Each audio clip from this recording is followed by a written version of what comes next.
Hello everyone, நான் உங்கள் பாலா பேசுகிறேன். உங்களுக்கு ஏதாவது மருந்தினுடைய பயன்கள், சைடு எஃபெக்ட் இல்லை வேறு ஏதாவது டீட்டெயில்ஸ் தெரிஞ்சுக்கணும்னு நினச்சிங்கன்னா அந்த மருந்து, அந்த மெடிசனுடைய நேமை கீழே கமெண்டில் டைப் பண்ணுங்கள். நான் அதுக்குண்டான வீடியோவை போஸ்ட் பண்ணுறேன். இந்த வீடியோ நம்ம என்ன தெரிஞ்சுக்க போகிறோம்னா, மிபிகோரின் ஆயில்மெண்ட். இந்த மருந்தினுடைய பயன்கள் என்னென்ன, பெனிஃபிட்ஸ் என்னென்ன, சைடு எஃபெக்ட்ஸ் என்னென்ன, பக்க விளைவுகள் என்னென்ன, இந்த ஆயில்மெண்ட்டை எப்படி அப்ளை பண்ணணும், இந்த ஆயில்மெண்ட் அப்ளை பண்ணதுக்கப்புறம் நம்ம உடம்புல எப்படி வேலை செய்யுது என்பதை பற்றி அந்த வீடியோ நம்ம முழுமையாக தெரிஞ்சுக்க போகிறோம்.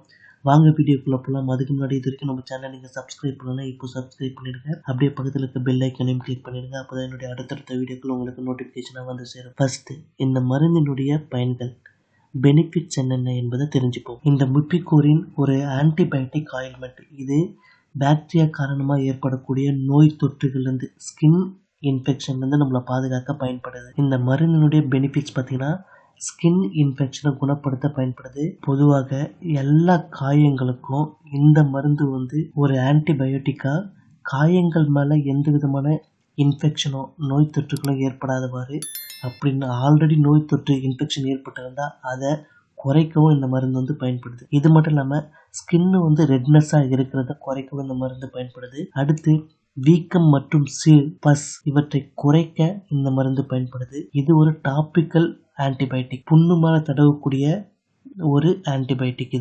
இதை நேரடியாக அடிப்பட்ட இடத்துல தடவிக்கலாம். இதனால் எந்த விதமான பாதிப்பும் கிடையாது. அடுத்து, இந்த மருந்து எப்படி பயன்படுத்தணும் அப்படின்னு பார்த்தீங்கன்னா, அடிப்பட்ட இடத்த சுத்தமாக கழுவிட்டு அதை நல்லா காய வச்சுட்டு, அந்த இடத்த காய வச்சுட்டு, அதுக்கப்புறம் இந்த ஆயில்மெண்ட்டை ஃபுல்லாக அந்த அடிப்பட்ட இடத்த ஃபுல்லாக அப்ளை பண்ணி விடணும். இந்த மருந்தை உங்கள் டாக்டர் அட்வைஸ் படி டெய்லி 2-3 தடவை இதை பயன்படுத்தலாம். அடுத்து, இந்த மருந்தை எவ்வளோ நாள் பயன்படுத்தலாம் அப்படின்னு பார்த்தீங்கன்னா 5-10 நாள் வரைக்கும். ஏன்னா இது ரொம்ப நீண்ட காலம் பயன்படுத்த வேண்டிய அவசியம் இருக்காது.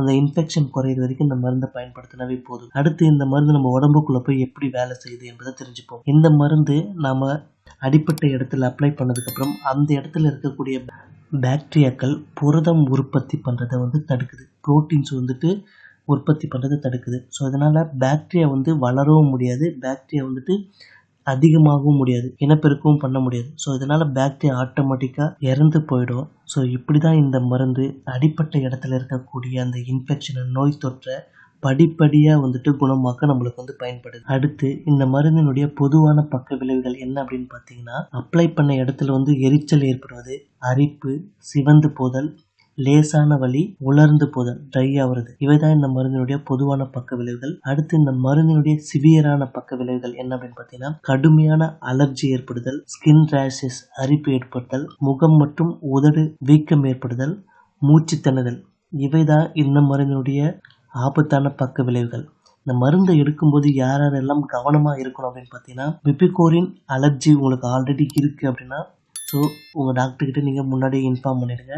அதே போல் பெரிய அளவில் தீக்காயங்கள் இருந்தாலும், இல்லை கடுமையான கிட்னி டிசீஸ் உங்களுக்கு இருந்தாலும், இந்த மருந்தை எடுக்கிறதுக்கு முன்னாடி உங்கள் டாக்டர்கிட்ட இன்ஃபார்ம் பண்ணிவிட்டு அவருடைய அட்வைஸ் படி இந்த மருந்தை எடுத்துக்கோங்க.